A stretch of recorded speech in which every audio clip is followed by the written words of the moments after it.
So you're thinking of starting a family, or maybe you have one kid and another's on the way, and you're trying to figure out, does it make sense for us to move to Cambridge or Somerville? In today's video, I'm going to share what I would be thinking about as someone who myself is an expecting father if I were thinking of moving to these areas, and sort of the decision-making process and things I would be considering. My name is Jankowitz. I'm a realtor based in Cambridge and Somerville, Massachusetts. I've closed over 300 transactions in the last 3 years. If you like this video, please take a second to hit that subscribe button and hit that little bell button as well. If you have questions as you're going through this video or any of my videos, there's a Calendly link in the description below. You can click that and we can set up a quick 15-minute call. Here's the first thing I would think about, and this is where I think a lot of families go wrong. The very first thing you should think about, if you have a small family on the way or currently happening around you, you need to make sure that there's room for growth. And when I say room for growth, it means that you want to make sure that you can actually live into this place for at least 5 years. You don't want to be in a situation where you save up for 2, 3, 4, 5, 6+ years to buy a condo, and after the first couple months, there's just not enough space. And in today's day and age, you're probably going to need a lot of it. If you have 2 kids, you probably want to have 2 rooms for them, a room for you, and at least 1 office or flex space for you. And if you have anything less than this, it's going to be really, really challenging to stay at this place for more than a couple years. So the first thing I would think about is, realistically, over the next 5-ish years, can we see ourselves staying here? If the answer is, maybe I can push it and make it work, the answer is probably no, basically, okay? So you want to make sure that you really have enough space to make that work. And one of the big things that I see a lot of families miss here is they don't do this, and what happens? They're on top of each other. They have to move in a year or two. They can't buy the place they want, maybe out in the burbs, unless they sell their condo. But if the market conditions aren't quite right, they might not be able to get the price they need now in order to move to the next place. And then what happens? They're handcuffed. And I've been in these homes, guys. You don't want to be in this situation. It's not fun. It is absolute chaos. People are on top of each other. Imagine trying to have a Zoom call and there's just things everywhere. I mean, this happens when you just have a family, period, but this takes things to a whole new level when you're really crammed in. So you really, really want to have the forethought to plan ahead to make your life much more stress-free over the next couple of years. And by giving yourself that extra runway, you're giving yourself time to build equity in the property, build some appreciation. And then if you want to sell and move again, you're going to have a lot more to work with as a down payment for the next place. The next thing I would think about, de-letting. And de-letting is a really hot button issue with families. It is a very personal choice. First of all, what is de-letting? Well, the vast majority of housing inventory in Cambridge and Somerville is older. It's a lot of early 1900s housing inventory. And if it's an older home, they use lead paint. Now, lead paint is an issue if a small child puts the lead paint in their mouth. It actually tastes sweet and they keep eating more of it, and it can cause brain damage. It's a very, very serious thing.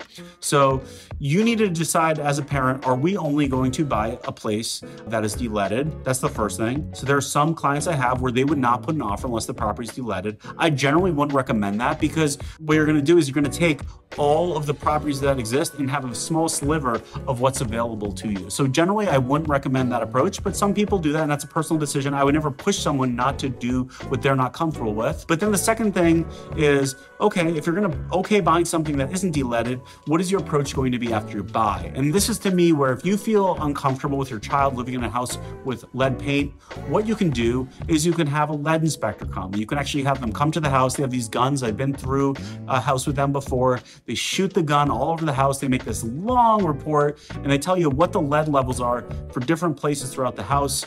And then you can figure out how to deal with it. You can either remove it or you can remediate it, and then you can be in a better position. And then, of course, there's that third bucket of people where they say, I'm going to watch my kid. I'm going to make sure they don't eat lead, and I think we're going to be okay. I grew up in a house with lead. I was fine. Again, it's a personal preference, but really it's one of those 3 routes. You have to decide your comfort level for each.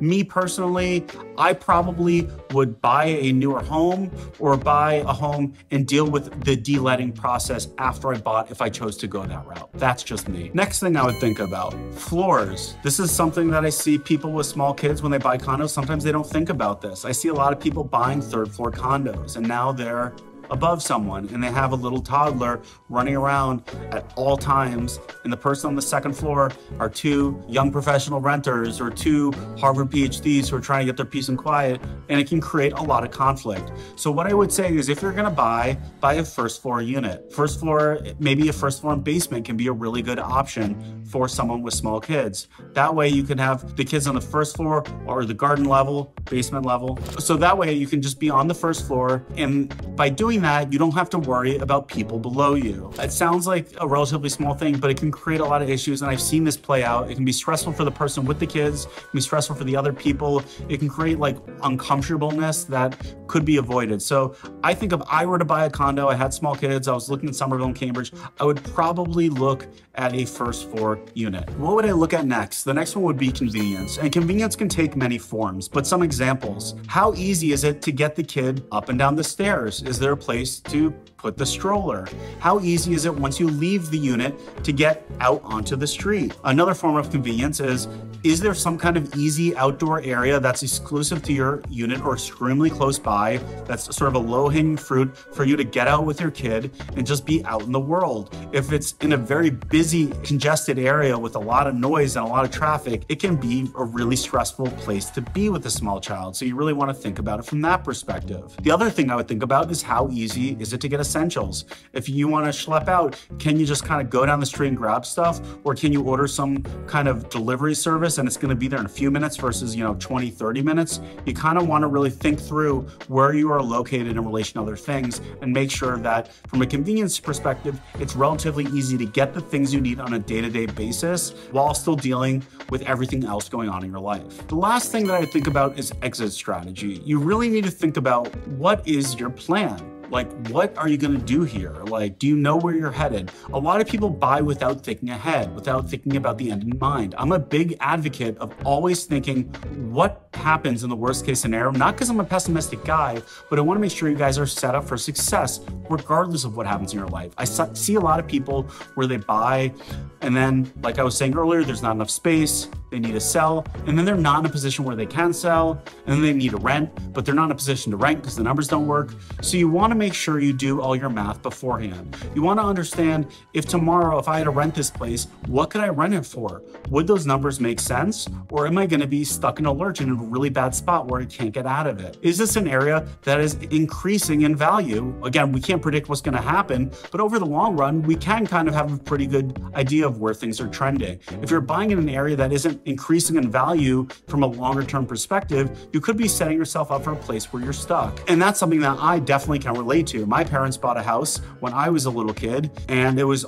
what they could afford, and they wanted to sell that house after a number of years, and they couldn't do it. And they were stuck for a very long time before they could finally unload that property. You don't want to be in that situation where you're in a place that you don't want to live in, that's uncomfortable for you, and you're just chained to it. So I really am a big advocate when I work with my clients of kind of understanding, how can I get out of this? What are my options so I can get myself in a better situation if my life situation changes? Anyways, those were a few things that I would be thinking about if I had a small child or thinking of starting a family in Cambridge or Somerville, trying to figure out if it made sense for me to buy in or around Cambridge or Somerville. If you guys have any questions, hit that Calendly link. I'm happy to hop on a free call. Also, feel free to hit that subscription button and the little bell icon, and I'll see you guys next time.